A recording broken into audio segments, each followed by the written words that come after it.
Hey guys, and welcome back to HR Talks with Lish. I hope you're all doing well. So today I am going to be talking about what I wish I knew before starting my HR career.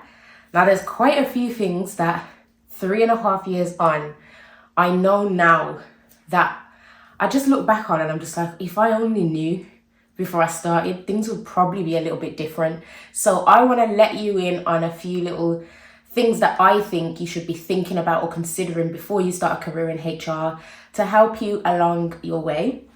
Now, I would say that, I'm still pretty early in my career. 3.5 years, I would say, is quite early compared to quite a few people on YouTube who speak about HR who've been in the industry 10, 20, 30 years.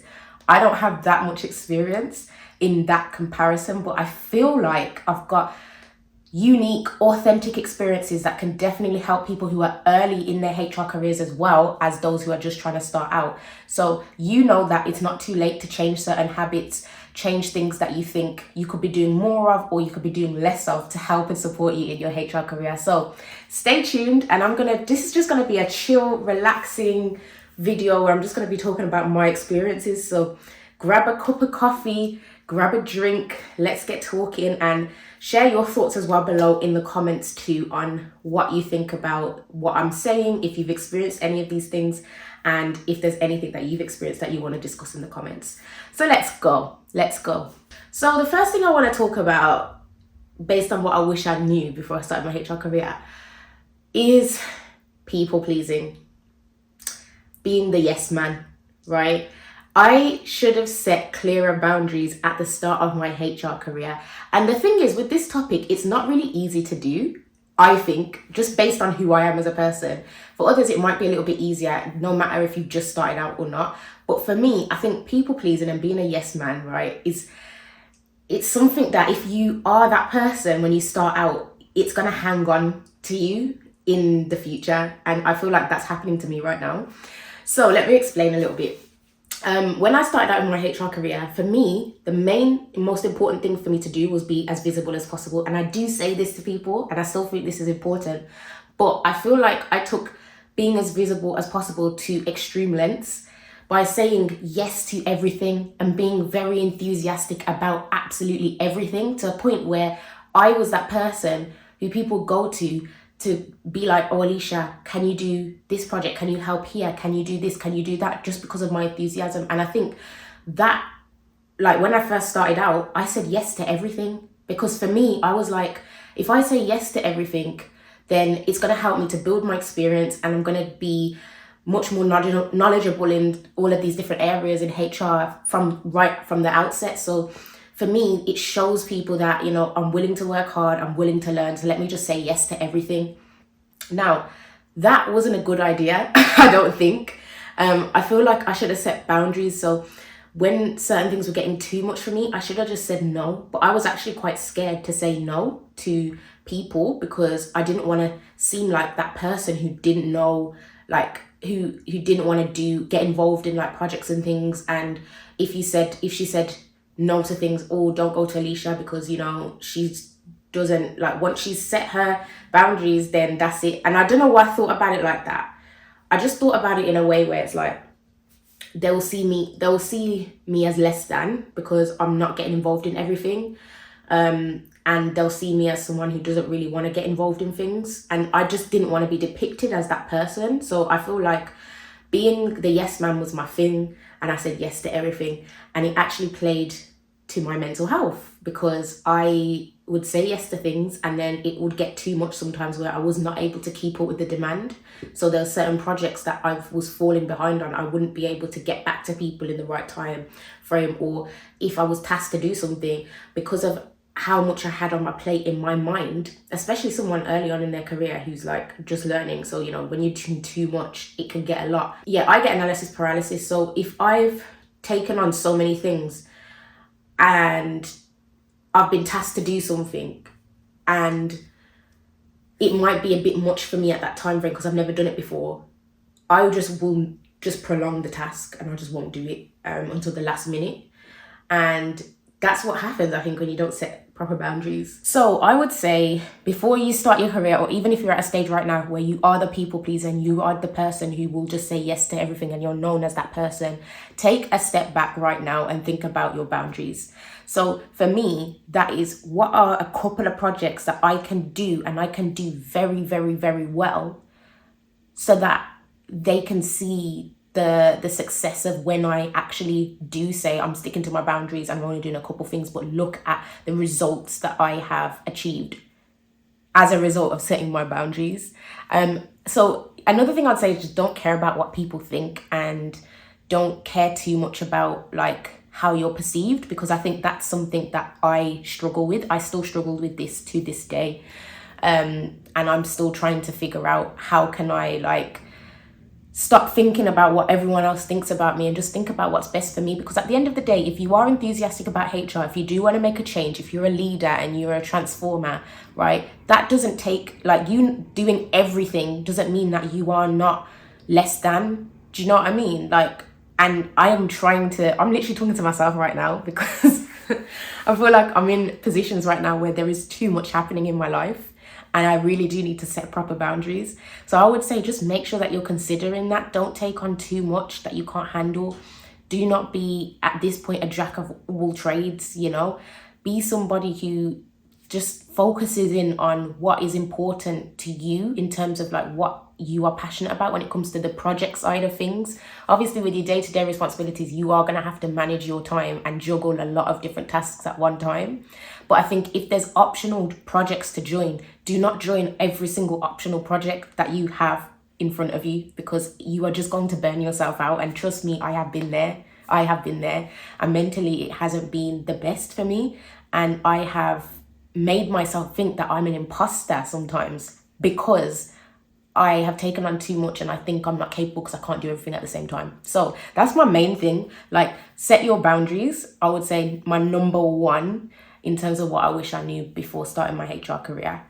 Right, so my second piece of advice that I would say when it comes to what I wish I knew before starting my HR career is, I wish I knew like HR is different in different companies. I didn't know this when I first started out. I actually thought HR was just the same everywhere. When I first started out, I had no idea.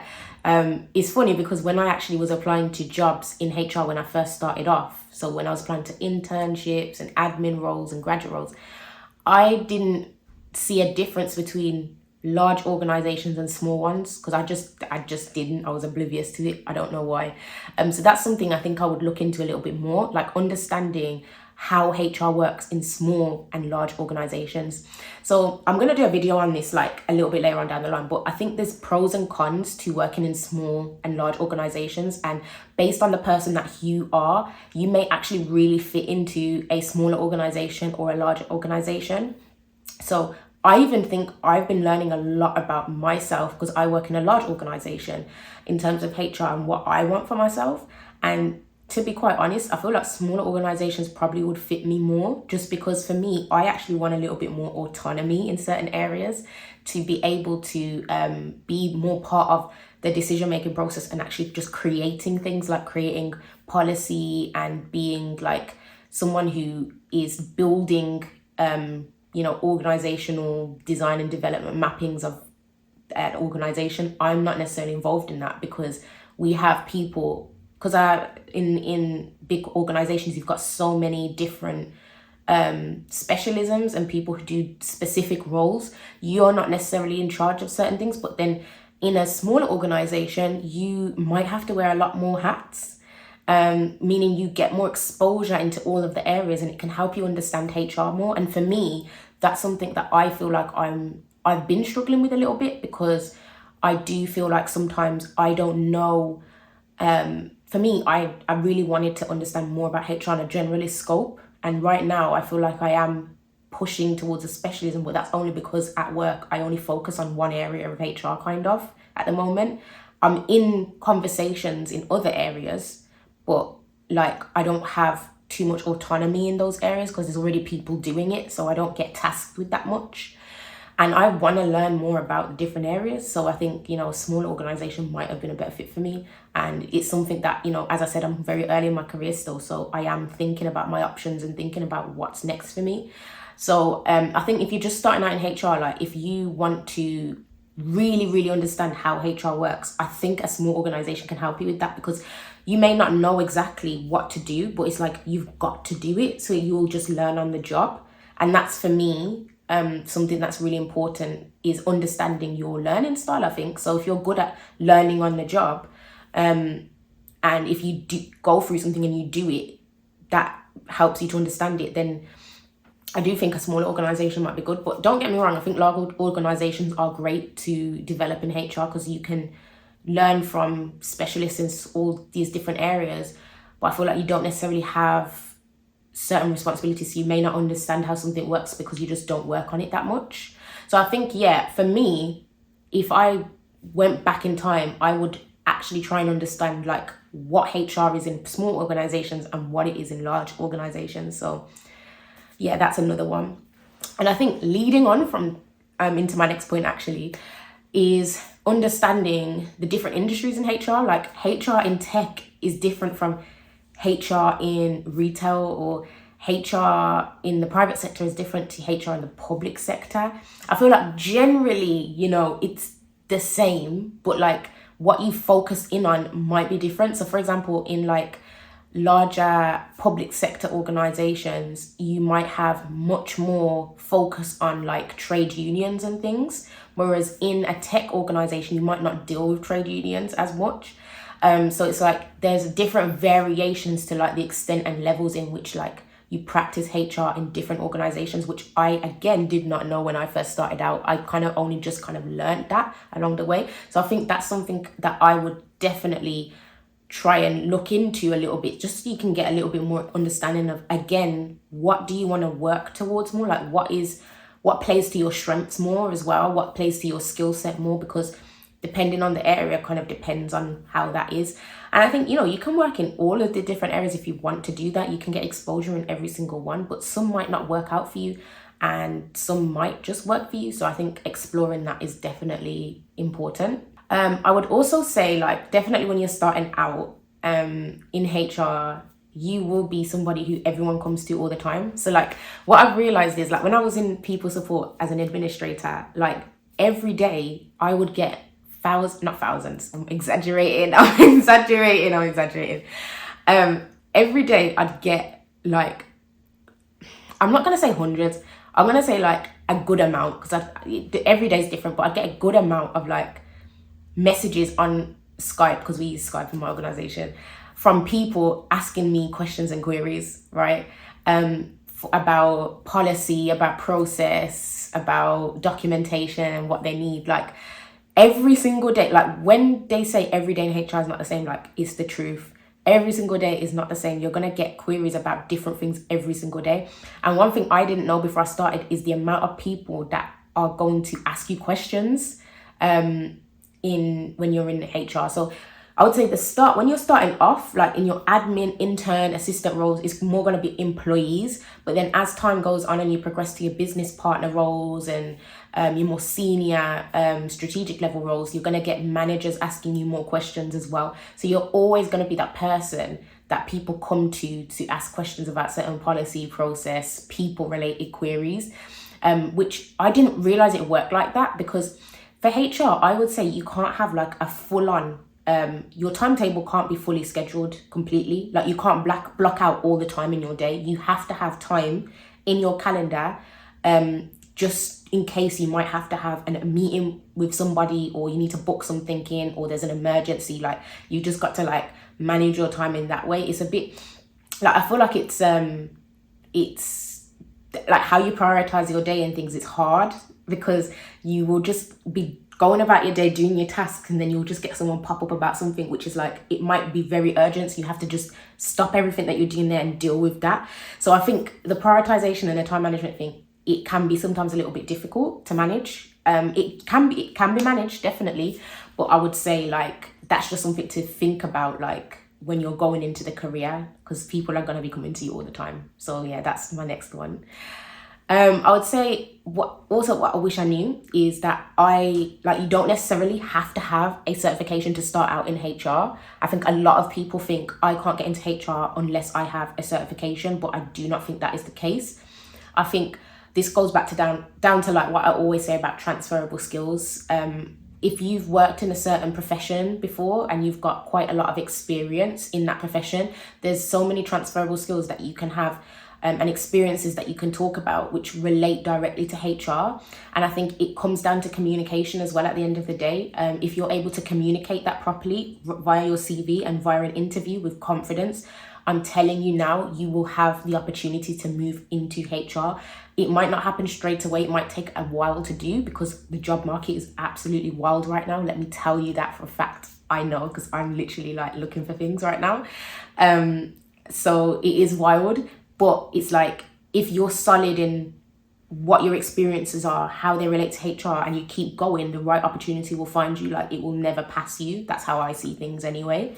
So yeah, I think the whole thing of, you need a CIPD certification to start in HR is just, I don't believe that. I'm not saying that the CIPD qualification isn't a good qualification to have. I think having the CIPD qualification is great. And I also think it's really good to do it alongside your work because you can see the correlation. I did it the other way around. So I did a qualification first and then I went into HR.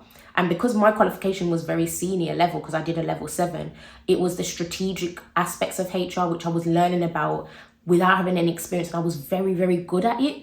But obviously when I went into HR, I started at the bottom. So for me, I do think I lost a little bit of that whilst because I did a level 7 and went straight into admin and didn't come up to the business partner role until like 3 years in. So for me, I feel like it would be good to just go back and revisit what I learned in level 7 because I could apply it to like what's happening right now. So I think doing a CIPD qualification whilst you're in HR is great. But I just don't think, and you can do it the other way around as well, by the way. So you can do it like me too. I don't see a problem with it. Like I'm still where I am today. I've still been able to get from administrator to this business partner role that I'm in now. And that qualification helped me to get my foot in the door. So I do think it can support you with getting your foot in the door. I'm just saying I don't think you necessarily always need to be like, oh my God, if I don't have a CIPD qualification, I can't get into HR. I don't think that's the case. But yeah, I think qualification, don't need it as a prerequisite. Is that how you say the word? Prerequisite? Yeah, to get into HR, you're good. Your transferable skills are good, but it's something to consider. Just don't think it's the be all and end all because you don't have a qualification. That's all I'm trying to say. The next thing that I wish I knew before I started off in HR, and you know what? No, I did know this, but I feel like it would have been nice to know it a little bit more, is to understand the different business areas in the business that you're going into from the get-go. Now, for me, this is a difficult one because I feel like in order to fully be able to engage and get how the business is working and running, and to help you fit in with it, you need to own an area or be working with a specific area. And I feel like for me, in my business, it was very hard to understand how the business worked because I didn't get to directly, I've directly worked with like the leaders and things like that, but I just feel like just understanding how things work and like how my work relates to the business has been really difficult to get my head around, and it still is to this day. For me personally, I think being able to manage a specific business area as a business partner would definitely help me with understanding more about that business area so I could learn the ins and the outs and figure out how HR strategically works and supports their business area, because then I can take that same best practice and just work on other areas and get to know them. But right now I'm confused in my role, I'm not gonna lie. Like I'm supporting like people in different areas and things, so for me it's difficult for me to really understand how the business works when I'm literally supporting loads of different random areas and different things. But that's just me anyway. That's how things are working for me. It's annoying, but so yeah, I would say that try your hardest from the outset to really get an understanding with the business area that you are supporting with, even as an administrative assistant, right?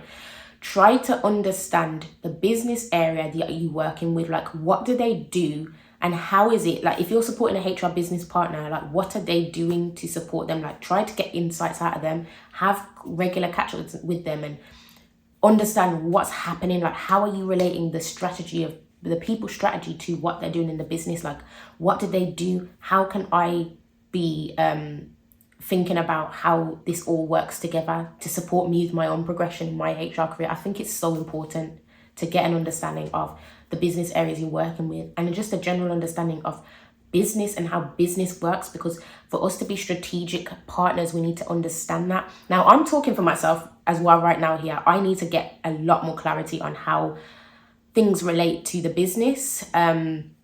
And again, you know, I think this comes down to environment and like how things are set up with you. So if you're not completely happy with your full setup right now and you don't think you understand the business, try to maybe reach out to certain leaders to see if you can have more discussions with like the business leaders that you are kind of close to or you are working with particularly, just to get more of an insight. I have done that in the past. So I have asked business leaders, can I have a meeting with you so I can just learn more about what you do in the business, because that just helps me out.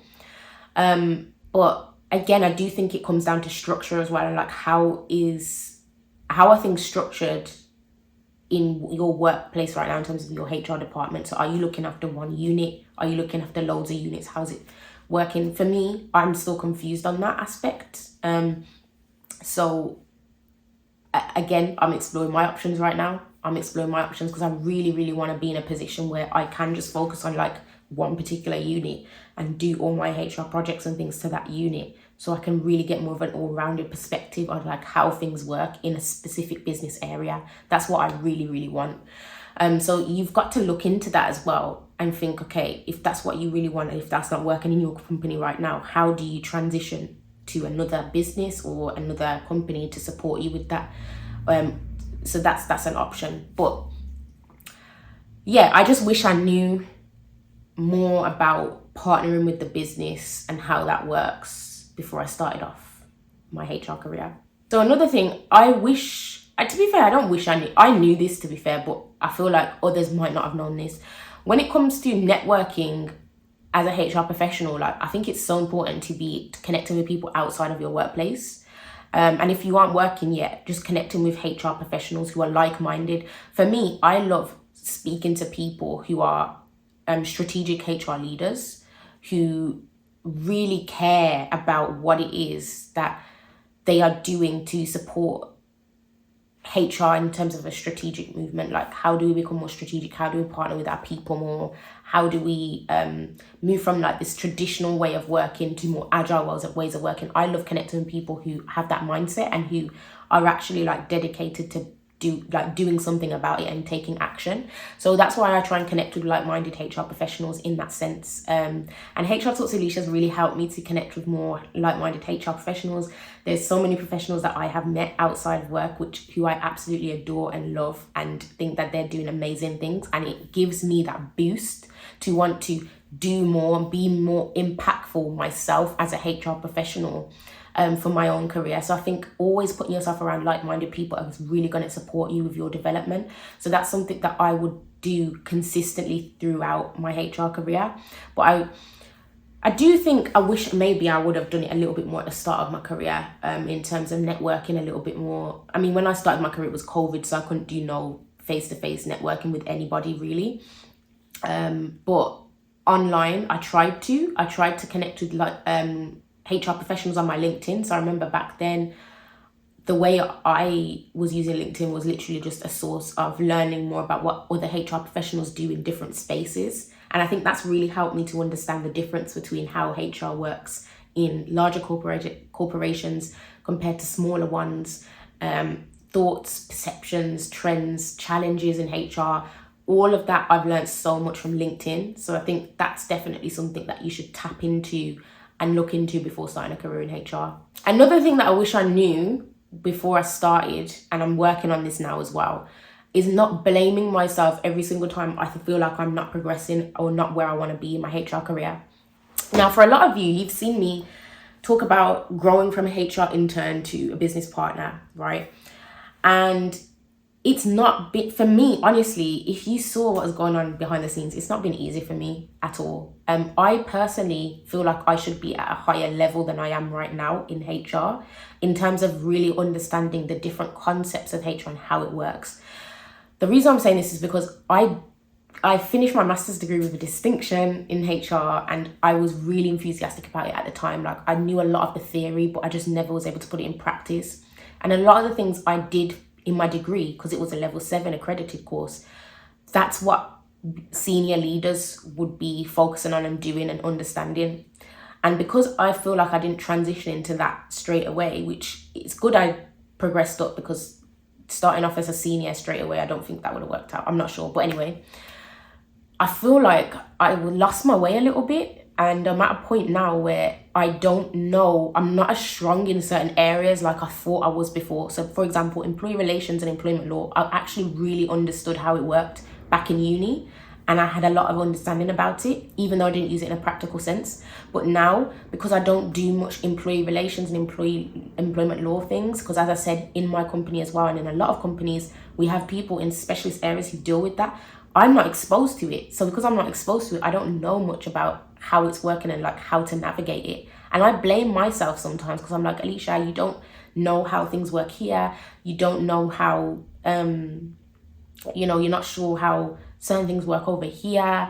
When some of my colleagues are having certain conversations, I feel like I can't get involved, because I fully don't understand like half the stuff that they're going on about, because I've just not been too heavily involved in it. So I can't blame myself for not thinking I've progressed in my HR career if I've not had a chance to be immersed in these different areas to know if I'm, capable. I cannot blame myself, and I do it so much, guys, to a point where there's been times where I've just decided I can't film, or I can't talk about HR on here because I'm an imposter. Like, honestly, that's how I felt a lot of the time. And you can't blame yourself. At the end of the day, as I said, there's some people on here who have been HR professionals for like 10, 20, 30 years. And sometimes I compare myself to them when I've not even been in HR for that long. So why am I comparing myself? Why am I blaming myself for not knowing a lot about HR when I've just started out in HR, and I do have a lot of enthusiasm, I do have a lot of passion. It's just I've not been put in some of the right opportunities in yet. Like, some opportunities are waiting for me to be able to be more specialized or be more knowledgeable in certain areas that I want to be knowledgeable in. So why am I blaming myself when I'm just starting out? Sometimes I feel like we want to rush the process. Like, I'm meant to be here. I'm meant to be at a space where I'm confused, because maybe I'm just meant to be telling you that I'm confused, because some of you might be feeling confused in your career. Some of you might be feeling like, oh my gosh, I don't know much about HR yet. I'm sitting in this HR role, and sometimes I don't know how to do certain things, or I don't know how to progress in this because I've never done it before, or I've not been exposed to it. You might feel low in that sense and feeling like, oh, what's the point of doing HR because I don't even know anything. Some of you might feel like that. I'm not saying all of you, but some of you. And I felt like that. So I just want to express that it's okay. We're still young in our journey. Some of us, I know a lot of people who watch this are just starting out in HR. You've been in HR for 1 or 2 years. We've just started out. And my mission is to inspire and empower those who are trying to become HR leaders in the future, because I can see it, guys. Even though right now I'm not feeling completely confident in quite a few areas of HR, I still know that one day I will be, and one day we all will be, right? I'm going off on a tangent here, but I just really want to make sure you guys are with me here, in the sense that we are still growing. There is still room to grow. Even if you have been in the industry for 10, 20 years, there is always still room to grow. So do not be disheartened or blame yourself when you feel like, I'm not where I need to be right now in my HR career. I'm not exposed to enough. So don't be disheartened about it, and just talk about your experiences. I've been afraid to talk about how I fully feel. I've just been afraid to do it, but I'm doing it now. So yeah, I'm going off on a tangent, but yeah. So this then now leads into the mental health aspect, right? And I honestly think that personally, I have not been mentally okay for the last year and a bit. I've not been all right. I've tried to deal with a lot of things myself, And you know what, guys, for me, I feel like it's a little bit different as well, because I am, obviously I work a full-time job. As I said, I'm a people pleaser, so I do a lot at that job. I do HR Talks with Lish as well, right? I coach and quite a few of you. I've coached some of you. I've written CVs for some of you. And I also do, now I'm supporting the CIPD as a student engagement lead and a communications lead. And I go to schools, I talk at colleges, I'm doing all these things, right? And I've realized, Alicia, you're doing a lot right here. You know what I'm saying? Mental health has been up and down, guys. It's been up and down. I've not been completely myself. I've not felt completely all together, right? I'm not gonna lie to you. I've been in a position where, you know, because I live by myself, so I felt alone a lot of the time. I'm dealing with so many things and I don't really have anyone here to help me. It's just me. And that really takes a toll on you a lot of the time. So one thing I wish I knew before starting my HR career, and I did start I did start HR Talks with Lish before I got into the current job I'm in now. And I started it mid me doing my master's degree. One thing I wish I knew before I started everything like that is, Alicia, it's okay to take one step at a time and you do not need to take on too much. So it kind of leads back into my first point. This is what I wish I knew in general. Do not take on too much and do not care what everybody thinks about you. Just do what you need to do and what's best for you and put the boundaries in place. That basically sums up what I wish I knew in a nutshell for this whole video. Like, that's the main thing. Set boundaries, do not people please. And I just wanted to share that with you because I think sometimes these parts are lost. Sometimes people feel ashamed that, you know, because they've taken on too much, they've got to do everything, and they'll feel ashamed if they step back and say, no, I can't do it because of what people think about them. And I just want to tell you that you do not need to feel ashamed. You can take the step back and put your foot down and say what you need to say and speak up for yourself. I think it's just important to follow that. So that's exactly what I'm trying to do. So yeah, mental health is important, and try your best to talk to somebody, reach out to people.